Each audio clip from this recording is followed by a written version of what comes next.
Now, this sometimes happens for installing Ubuntu into a virtual machine where the screen size does not match the Windows size. It just stays there regardless of what you do. This is usually a simple fix.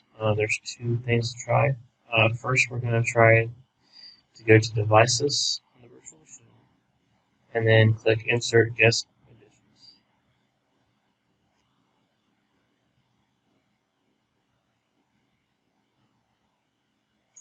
And then it's going to ask if you want to run it. It's going to ask for authorization from the user.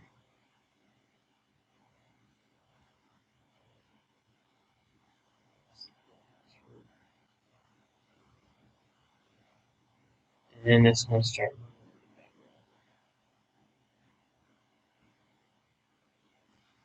Just ignore that. It gave a double warning for some reason there, because there it is clearly running in the background.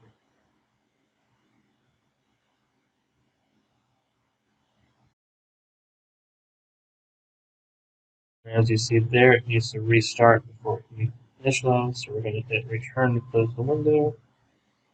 And let's try and run updates. I'm not going to do that just.